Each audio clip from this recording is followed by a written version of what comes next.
દેશમાં વધુ એક નેતાનો પરિવાર ઈડીની આંખે ચડ્યો છે. ઝારખંડના પૂર્વ સીએમ હેમંત સોરેન, દિલ્હીના સીએમ કેજરીવાલ સહિતના ઘણા નેતાઓમાં હવે કેરળના સીએમ પિનરાઈ વિજયનની પુત્રી વીણા વિજયનનો સમાવેશ થાય છે. કેન્દ્રીય માર્ગ અને પરિવહન મંત્રી નીતિન ગડકરીએ ટોલ ટેક્સને લઈને મોટું નિવેદન આપ્યું છે. તેમણે કહ્યું કે વડાપ્રધાન નરેન્દ્ર મોદીના નેતૃત્વમાં એનડીએ સરકાર ટોલ નાબૂદ કરવા જઈ રહી છે. બુધવારે મહારાષ્ટ્રના નાગપુરમાં તેમણે કહ્યું, અમે ટોલ નાબૂદ કરવા જઈ રહ્યા છીએ. હવે આ કામ સેટેલાઇટના આધારે કરવામાં આવશે. દિલ્હીના મુખ્યમંત્રી અરવિંદ કેજરીવાલની તબિયત લથડી છે. સૂત્રોના જણાવ્યા અનુસાર ઈડીની કસ્ટડીમાં અરવિંદ કેજરીવાલની તબિયત બગડી. ડોક્ટર્સનું કહેવું છે કે શુગર લેવલ આટલું ઓછું થઈ જવું એ ખૂબ જ ખતરનાક છે. કોંગ્રેસ છોડીને જનારા કાર્યકરોને કોંગ્રેસના નેતા પરેશ ધાનાણીએ ટકોર કરી હતી કે કોંગ્રેસ છોડી જનારને હવે પરત લેવાના નથી.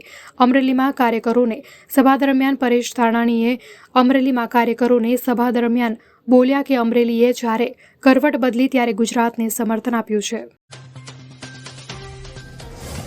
રાજ્યવાસીઓએ હજુ આકરી ગરમી સહન કરવી પડશે. હવામાન વિભાગે રાજ્યમાં આકરી ગરમી પડવાની આગાહી કરી છે. આગામી 5 દિવસ વાતાવરણ સૂકું રહેશે તો 2 દિવસ કચ્છ અને સૌરાષ્ટ્રના કેટલાક વિસ્તારમાં હીટવેવની આગાહી કરવામાં આવી.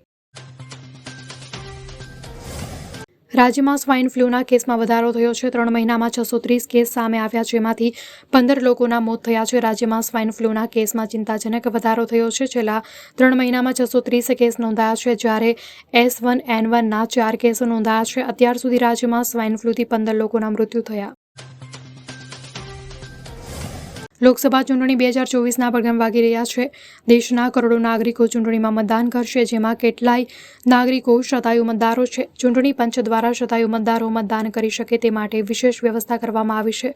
તેઓ સરળતાથી મતદાન કરી શકે તે માટે બધી જ વ્યવસ્થા છે તે મતદાન મથકના સ્ટાફ દ્વારા કરવાની રહેશે. રાજ્યમાં આરટીઈ અંતર્ગત પ્રવેશ પ્રક્રિયાના સમયગાળામાં વધારો કરવામાં આવ્યો છે. હવે 30 માર્ચ સુધી આરટીઈ પ્રવેશ માટે ઓનલાઈન ફોર્મ ભરી શકાશે. આ પહેલા 26 માર્ચ સુધી ફોર્મ ભરવાની જાહેરાત કરાઈ હતી. અગાઉ 14 માર્ચથી 26 માર્ચ સુધી ઓનલાઈન ફોર્મ ભરવા માટે જાહેરાત કરવામાં આવી. ગુજરાતના તમામ સરકારી કર્મચારીઓ માટે એડવાઇઝરી જાહેર. રાજકીય પક્ષના પ્રચારમાં સરકારી કર્મચારી જોડાઈ શકશે નહીં. મતદાન બાદ મત આપવા સંદર્ભે જાહેર ટિપ્પણી પણ કરી શકશે નહીં. આ સાથે ચૂંટણી પંચ ચૂંટણીની નિષ્પક્ષતા જળવાઈ રહે તે માટે એક્શનમાં છે.